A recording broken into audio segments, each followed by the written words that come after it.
ఈ 2 పీసులు ఈ 2 పీసులు ఈ 4 పీసులు ఈ 4 పీసులు రెడీ అయినాయి కదా, 2 వేరే వేరే పెట్టేసుకుందాం. ఈ 2 వేరే ఈ 2 వేరే, ఈ 2 పక్కన పెట్టేద్దాం. ఇక్కడ ఈ దానికి 2 పెట్టుకుందాం. ఇలాగా పెట్టుకొని ఫస్ట్ ఏం చేద్దాం, ఈ పైన క్లాత్కి ఇలా ఉంది కదా, కింది దాకా అవసరం లేదు కాబట్టి మనకు పైన వరకే. ఇది దీనికి రాదు, ఇది ఉల్టా సీదా ఉంది కాబట్టి ఇది దీనికి అని ఇలా ఫస్ట్ పెట్టుకోవాలి. మళ్ళీ ఈ ఎక్కువ చంక భాగం ఉన్నది చంక వైపున వచ్చే విధంగా చూసుకొని, కిందికి మనకు తక్కువ వస్తుంది కాబట్టి తక్కువ ఇలా పెట్టుకొని పిన్నులు పెట్టేసుకోండి. ఇలాగా మీకు ఎక్కువ అటు ఇటు కన్ఫ్యూజ్ కాకుండా ముందు పిన్నులు పెట్టుకోవడం అలవాటు చేసుకోండి. మనకు రెడీ ఉంచుకోవాలి. మళ్ళీ ఇక్కడ అతకబెట్టేటప్పుడు కూడా కొంచెం క్లాత్ ఎక్కువ పెట్టేసుకోండి. చిన్న కుట్టుతోటే పెట్టేసుకోండి.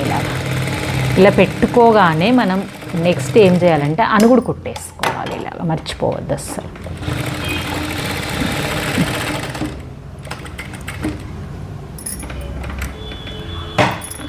కింద దారం అయిపోతుంది, పైన అయిపోతుంది, పైన అయిపోతుంది, కింద అయిపోతుంది. అని కూడా కుట్టేసినాను కదా, చూడండి ఇలాగా పైన దారం అయిపోయింది.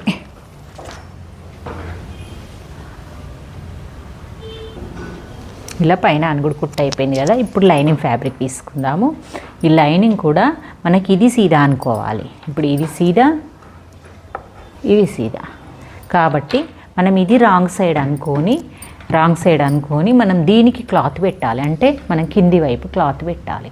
అంటే సీదా మీదనే కదా పెట్టేది, దీనికిలాగా సీదా మీద ఇలా పెట్టుకొని కింది నుంచి వేసుకోండి. ఇప్పుడు ఏం ప్రాబ్లం ఏం కాదు, మన క్లాత్ ఉంచుకుంటే కింది నుంచి వేసుకున్నా కాదు.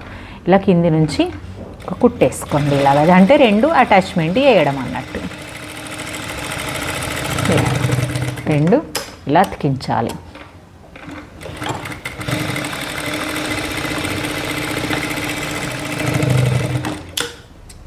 ఇప్పుడు ఇలాగా ఇక్కడ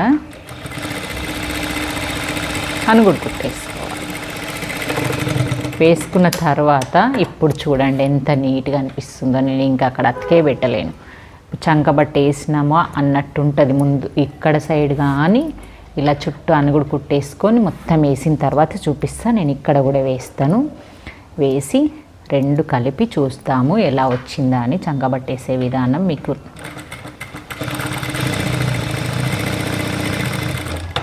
కిందికి పెట్టుకోవచ్చు, పైనకి పెట్టుకోవచ్చు. మనం క్లాత్ మనం పడే వాటం మీదకి వెళ్ళి మనం మసలేదా ఇట్లుంది కదా, ఇది సీదా ఇది ఉల్టా కనబడాలి కాబట్టి ఇప్పుడు ఇది కిందికి పెట్టుకోవాలి.